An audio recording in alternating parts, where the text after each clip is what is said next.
Selamat pagi anak-anak. Jadi sebelum kita memulaikan pembelajaran kita pada pagi hari ini, Miss minta kita berdoa terlebih dahulu. Oke, semuanya lipat tangannya dan tutup matanya, kita berdoa. Terima kasih Tuhan buat kebaikan-Mu dalam kehidupan kami Tuhan, sehingga kami beroleh ada hingga saat ini. Sebentar Tuhan, kami akan memulaikan pembelajaran kami, kiranya Engkau Allah yang memberkati. Terima kasih Tuhan, hanya di dalam nama-Mu, Tuhan Yesus Kristus, haleluya, amin. Oke, kita akan belajar tentang apa? Ayo. Minggu lalu kita sudah belajar tentang apa itu manfaat dari bersyukur. Nah, sekarang kita mau belajar tentang manfaat beribadah. Ayo semuanya buka bukunya halaman 27, yaitu di bab 4 tentang manfaat ibadah. Apa sih manfaat ibadah? Banyak sekali manfaat ibadah yang bisa kita lihat dan bisa kita cari. Dalam buku ini dikatakan manfaat ibadah yang pertama, yaitu mengenal Sang Pencipta. Loh, kenapa Miss? Kenapa kita mengenal Sang Pencipta? Kenapa kalau kita beribadah kita mengenal Sang Pencipta? Ya dong. Kenapa kira-kira seperti itu? Di sini dikatakan Tuhan menciptakan manusia sesuai dengan gambarnya. Tuhan memberikan manusia sebagai kemampuan seperti emosi, seperti kemampuan berpikir, bertindak, bahkan mencipta. Emosi, apa itu emosi? Apakah emosi hanya marah-marah saja, Miss? Tentu tidak. Emosi juga seperti apa? Galau mungkin, sedih mungkin. Itu merupakan emosi. Nah, dikatakan manfaat ibadah itu yang pertama mengenal Sang Pencipta. Kenapa manfaat ibadah seperti itu? Yaitu karena ketika kita datang beribadah kepada Tuhan, otomatis itu membuat kita semakin mengenal Tuhan. Dengan cara apa? Mendengarkan firman Tuhan. Pendetanya kasih tahu khotbahnya tentang Tuhan. Tuhan itu seperti apa? Dijelaskan Tuhan itu baik, Tuhan itu mengasihi. Nah, itu tentu poin bahwa mengenal Sang Pencipta kita dengan cara kita beribadah. Itu kenapa Miss selalu menyuruh anak-anak semuanya untuk beribadah. Karena itu tadi, agar kita mengenal siapa yang menciptakan kita, mengenal apa yang diperbuat dalam kehidupan kita, dan percaya apapun yang diperbuat dalam kehidupan kita semuanya baik adanya. Oke, selanjutnya bagian yang kedua, yaitu tentang mengenal perbuatan-perbuatan Tuhan yang ajaib. Kalian boleh buka halaman 30, yaitu di situ ada tertulis tentang mengenal perbuatan-perbuatan Tuhan yang ajaib. Loh, kenapa kira-kira Miss? Kenapa manfaat ibadah itu? Yaitu mengenal perbuatan Tuhan yang ajaib. Itu tadi, ketika kita beribadah, pasti kita bakalan mendengarkan firman Tuhan. Ya kan?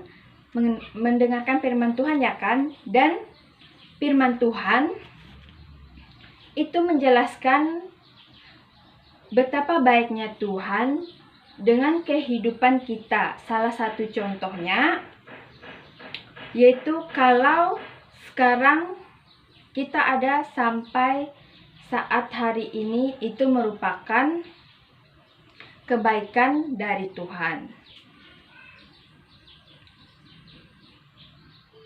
Tuhan dalam kehidupan kita, sebab itu kita harus selalu bersyukur. Kenapa kita harus selalu bersyukur, Miss? Karena Tuhan mengasihi kita. Nah, itu tadi, bagaimana kita mengetahui mengenai perbuatan-perbuatan Tuhan yang ajaib? Dengan cara beribadah tadi.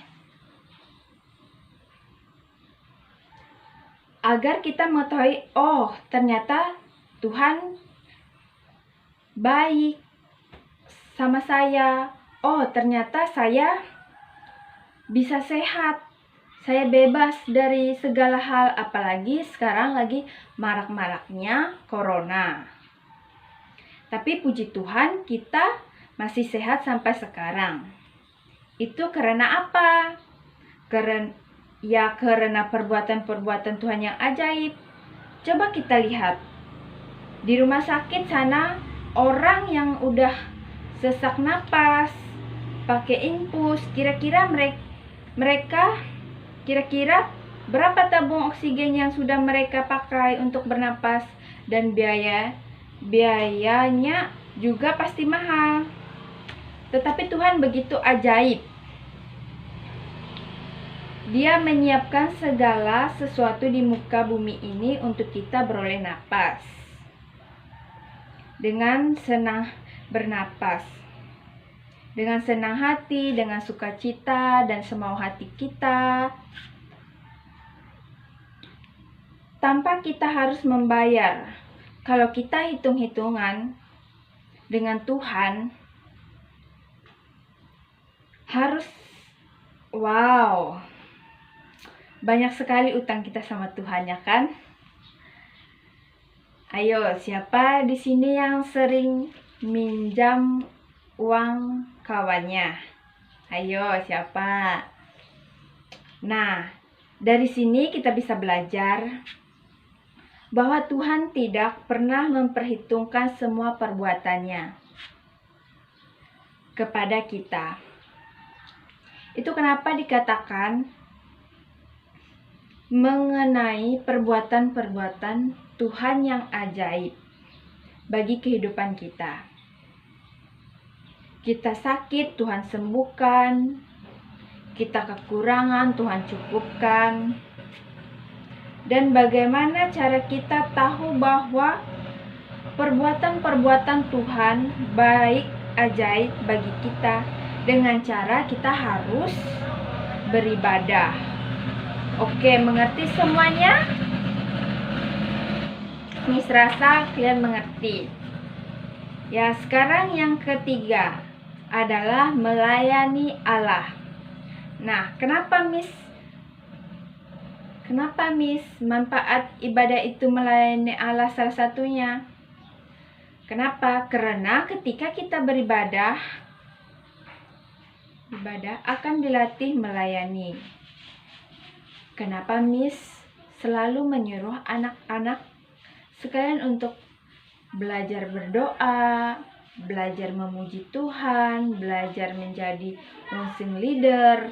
Kenapa? Karena itu manfaat dari ibadah, kita melayani Allah, melayani Tuhan, agar perbuatan Tuhan makin luar biasa dalam kehidupan kita.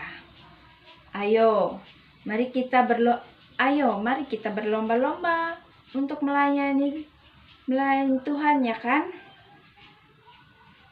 Makanya ada lagu seperti ini. Hidup ini adalah kesempatan hidup ini untuk melayani Tuhan. Jangan sia-siakan waktu yang Tuhan beri. Hidup ini harus jadi berkat. Nah, bagaimana cara kita menjadi berkat? Yaitu dengan melayani Tuhan dengan cara beribadah. Tapi Miss, apakah pelayanan itu hanya di atas mimbar? Berdiri di atas mimbar? Menjadi WNE? Pemain musik? Atau worship leader? Atau khotbah di depan? Apakah seperti itu, Miss? Tidak, tapi dengan cara kita datang kepada Tuhan. Kita bertepuk tangan, kita mengangkat tangan, kita berlompat-lompat. Bagi Tuhan itu sudah melayani Tuhan. Makanya jangan pernah ada yang malas-malasan pergi ke gereja. Karena apa? Karena Tuhan itu menghitung jari payah kita dan Tuhan gantikan dengan berkat yang luar biasa daripada Tuhan untuk kita. Oke, selanjutnya yang terakhir ada bertumbuh dan berbuah. Kenapa Miss bertumbuh dan berbuah? Di sini dikatakan apa? Jikalau kita berbuah, banyak nama Tuhan yang dimuliakan. Bagaimana cara kita mau bertumbuh? Bagaimana cara kita mau berbuah? Dengan cara kita beribadah. Lalu Miss, saya sudah sering beribadah, saya juga sudah sering berdoa, saya juga sudah sering melayani Tuhan. Tapi menurut saya tidak bertumbuh, tidak berbuah, Miss. Loh, ayo, kira-kira siapa yang salah di sini? Ya, kita harus koreksi diri kita. Apakah kita melayani Tuhan untuk Tuhan atau untuk manusia? Karena banyak zaman sekarang orang melayani itu hanya ikut doang, melayani ini, itu, gitu. Atau kalau aku mau dong dilihat semua orang melayani. Nah, kita harus lihat dulu dasar kita melayani itu karena apa? Karena siapa? Kalau karena Tuhan, kita akan terus bertumbuh. Kita akan berbuah, kita akan memberkati banyak orang. Nama Tuhan dipermuliakan. Tapi kalau kita melayani itu karena manusia, ayo itu dipertanyakan. Kira-kira apakah kita akan bertumbuh? Ya jelas tidak. Kenapa? Karena kita sudah salah dasar kita, ya kan? Sebab itu Miss ingatkan kepada anak-anak Miss untuk kalau melayani itu pandang Tuhan. Jangan kalau pandang Tuhan. Jangan kalau Miss suruh Perenika, ayo berdoa. Nanti Perenikanya bilang, gak mau lah Miss. Atau Miss bilang, Rusmanti, berdoa. Malu Miss. Nah, jangan seperti itu. Karena apa? Karena kalau kita melayani Tuhan, tidak ada yang namanya malu, tidak ada yang namanya waduh saya nggak bisa. Nggak seperti itu, oke? Jadi dengan cara bagaimana bertumbuh dan berbuah dengan cara harus rajin beribadah. Jangan lupa dasar kita beribadah itu oleh Tuhan, bukan karena mungkin mau lihat cowok atau siapa, Nah, itu tidak seperti itu. Tapi kita beribadah itu karena Tuhan. Oke. Nah, ini ada 4 yang ditulis di buku ini. Ya, 4 itu adalah yang pertama, mengenal Sang Pencipta, mengenal perbuatan-perbuatan Tuhan yang ajaib. Yang ketiga, melayani Allah. Dan yang keempat, bertumbuh dan berbuah. Nah, Miss mau kasih kalian PR atau tugas. Kalian kerjakan di rumah. Carilah 10 manfaat beribadah menurut pendapat kalian masing-masing. Oke? Minggu depan dikumpulkan. Miss tunggu dan jangan sampai ada yang tidak mengerjakan PR-nya, oke? Kemudian Miss minta kalian pelajari lagi pembelajaran kita hari ini, karena minggu depan Miss akan bertanya dan siapa yang bisa menjawab akan mendapatkan hadiah dari Miss. Oke, semuanya sekarang tutup bukunya. Kita akan mengakhiri pembelajaran kita pada pagi hari ini. Kita akan mau berdoa. Mari lipat tangannya, tutup matanya, kita berdoa. Tuhan, buat kebaikan-Mu dan kehidupan kami juga telah selesai belajar pada pagi hari ini. Kiranya Tuhan memberkati kami, berikan kami kepintaran Tuhan, dan berikan kami kemampuan agar dapat melayani Tuhan. Terima kasih Tuhan, menjadikan doa kami. Haleluya, amin. Sampai jumpa minggu depan. Miss mau kalian terus belajar terus, dan jangan lupa berdoa, dan jangan lupa melayani Tuhan selagi kita kuat. Puji Tuhan. Terima kasih.